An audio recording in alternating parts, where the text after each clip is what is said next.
नमस्ते सभी को। आज कुछ कन्फ्यूजन थे कि असाइनमेंट और क्लास एक्टिविटी कैसे करना है। तो सबसे पहले तो आपको जो सिलेबस दिया हुआ है वो पहले तक जान ले, जिसके अंदर यूनिट 1 से 5 तक आपको पढ़ना है। और सेकेंड यूनिट जो कि डिजाइनिंग के लिए है, computer aided designing tool VCO में डायग्राम बनाने हैं। तो ये पर्टिकुलर यूनिट के लिए हमने आपको क्लास एक्टिविटी दी हुई है 20 मार्क्स की, और यूनिट 1, 3, 4 और 5 के लिए असाइनमेंट है। तो यहाँ पर क्लास एक्टिविटी के लिए 20 मार्क्स है और असाइनमेंट के लिए 20 मार्क्स है, जो कन्वर्ट होंगे आपके टोटल 10। अब आगे देखेंगे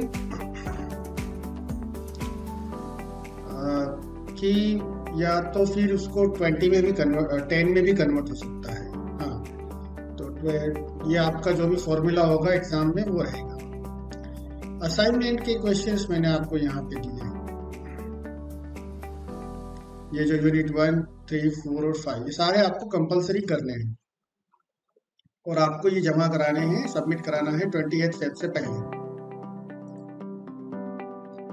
दूसरा, इसको लिखने के लिए आपको मटेरियल मिलता है सेड का, सिस्टम एनालिसिस एंड डिजाइन का, यूनिट 1 से 5 तक। यहाँ पर यूनिट 5 में जो टेस्टिंग का चैप्टर है उसके लिए जो इमेजेस है वो यहाँ पर है, जो जेपीजी पीएनजी हमने जो लेक्चर के अंदर एक्सप्लेन किया है। और sample papers, scheme of papers भी यहाँ पे दिए हुए हैं आपके लिए, तो आपको बेनिफिट करेंगे। पीपीटीज दी गई है यहाँ पे, सारी तो नहीं कह सकते, जितना हमने यूनिट 1 में लिया है उतना, यूनिट 1 एंड 2। तो आप इसका उपयोग कीजिए और आप असाइनमेंट लिखिए। जिसको बुक चाहिए वो बुक भी हम लोग प्रोवाइड करते हैं लाइब्रेरी में, फ्रेशमैन रोजर की, जेम्स की। दूसरा, विजुअल सॉफ्टवेयर आप लोग यूज करते ही हैं, तो फिर दूसरा असाइनमेंट हो गया।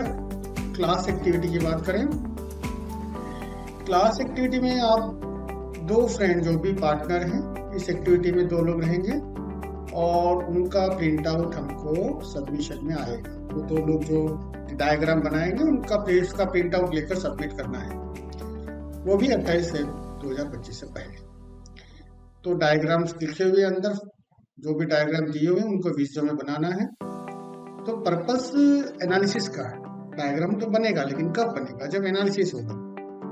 तो आपको किसी बिजनेस को चूज करना होगा, आपके जो रिलेटिव हैं, जिससे आपको वहां पर फ्रीडम रहे स्टडी का। आपका रिलेटिव का बिजनेस होगा तो आपको वहां पर फैक्ट फाइंडिंग टेक्निक कर सकते हो, स्टडी कर सकते हो। वहां पर यूज केस डायग्राम बनाना है, मतलब कि कितने एक्टर हैं, वो क्या यूज केसेस हैं, फिर उसका ऑर्गेनाइजेशन चार्ट बनाना है, सिस्टम, सब सिस्टम, कंपोनेंट, मॉड्यूल्स, और फिर डीएफडी बनाना है। तो डीएफडी बनाने के लिए कंटेक्स्ट डायग्राम बनाना पड़ेगा, आपको 3 लिस्ट बनानी पड़ेगी, प्रोसेस टेबल, एक्सटर्नल एंटिटी, और आपको 0 लेवल डीएफडी ड्रॉ करना है। अगर आपको उसमें लगता है कि कोई प्रोसेस कॉम्प्लेक्स है तो आपको फर्स्ट और सेकंड लेवल तक जाना है, ये 4 मार्क का रहेगा। फिर किसी भी ये जो आपने 3 लिस्ट बनाई उसमें से जो टेबल्स हैं उन टेबल्स का डेटाबेस मॉडल डायग्राम बनाना है, 3 मार्क्स का। ये जो प्रोसेस है उनमें से किसी भी एक प्रोसेस का या एक से ज्यादा प्रोसेस का आप बनाना चाहो तो एक्टिविटी डायग्राम बनाना है। और जो डेटा फ्लो डायग्राम में जो प्रोसेस के लिए बबल बनाया उसमें आपको बबल चार्ट, बबल के लिए किसी प्रोसेस के लिए एल्गोरिथम लिखना है या फ्लो चार्ट बनाना है। किसका? इस क्वेश्चन में जो प्रोसेस, तो इसके लिए आपको डेटाबेस मॉडल डायग्राम बनाना है, इसके लिए एक्टिविटी डायग्राम बनाना है, इसके लिए आपको एल्गोरिथम या फ्लो चार्ट ड्रॉ करना है। तो आपको समझ में आ गया होगा।